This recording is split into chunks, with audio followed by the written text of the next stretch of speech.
hadith of what slavery is. This man was beating his slave, and the Prophet Muhammad basically came up behind him and says, paraphrasing, guys, just hit pause on my on the YouTube page, you get all my references. He says, you're gonna burn in hell. You're gonna burn in hell for doing that.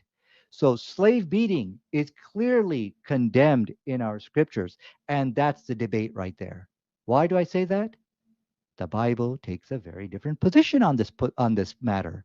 The Bible fully endorses slave beating in both the Old Testament and New Testament. In fact, inside 1 Peter chapter 2, verse 18, verse 21, it says the beating of a slave is your calling in life.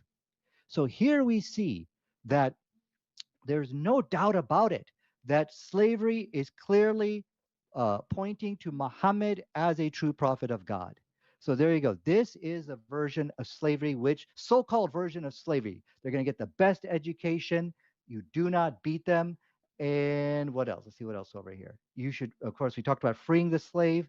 And yeah, here's the one about, yeah. They're going to wear the same clothes as you. They're going to eat the same food as you.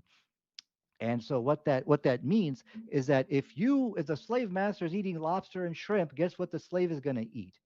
Yeah, he's going to eat lobster and shrimp too. In addition to that, if you cannot overburden a slave, if you overburden him, you better get out there and you're going to help him. I'm sorry, I can't find that reference here. Let me go find it here. Yeah, eat the. Here's the one which I was talking about. He should the brother. He should feed him what he eats and dress him whatever he wears. You got to wear the same outfit he wears. So this is a so-called version of slavery which Islam is bringing forth, and you should not overburden them with the more than they can bear. And if you have to give them hard work, you better get out there and you better help them out there. So, in conclusion, Islam is to be judged by what its scripture teaches. We don't care about what's going on in Saudi Arabia or whatever, happened in Sudan. And so the question here, BIC needs to point to the scripture, anything in Islam where you can find anything appalling from our scriptures. 5 minutes later. Whole issue about Aisha, I'm sorry, I forgot to address, and the wife beating. This is all, moving the goalpost. You will get refuted on that. Let's stick to slavery, and then we can move on to that.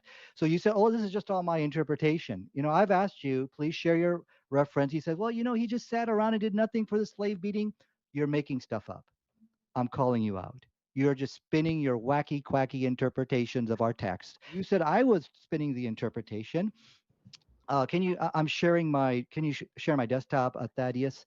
Yep. Let's read very clearly from the hadith. If anybody slaps or beats his slave, the atonement due from him is that he is to set him free. There you go. Is that my interpretation? Reading ad verbatim. So you need to correct yourself on that, Bick. Let's read the next reference. Who are the evil people? They are the people who beat slaves. So Okay. without further Uh, ado, share your desktop. Show me what you're talking about. One reference at a time, because I'm an old man. Okay. all right. I'm going to start your 2 minutes. Thank you very much.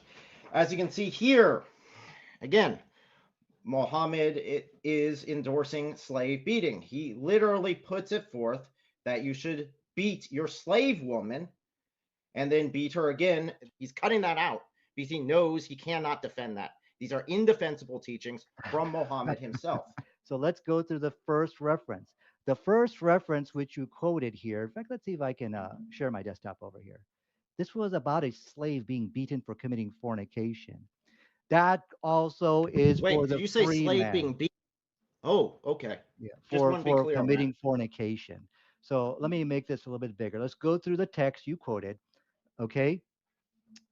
If when the slave woman or any of you commits fornication, did you read that part? So that's even for me. If I commit fornication, I'm getting the same whip. So this has nothing to do with justification for slave beating. The thing is, anybody can take our text and spin it into their however they like it, which is what you're saying. This guy right over here, Bick, took this and say, there you go. You see, Islam is allowing slave beating. So what I think everybody here can see, that is an interpretation. You're trying to interpret the text in a way which suits your agenda.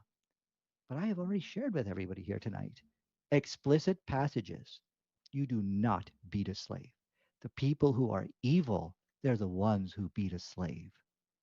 That's no interpretation. That's clear, explicit. Man beats his male or female servant with a rod so that he dies under his hand, he shall surely be punished. Notwithstanding, if he remains alive a day or two, he shall not be punished, for he is his property.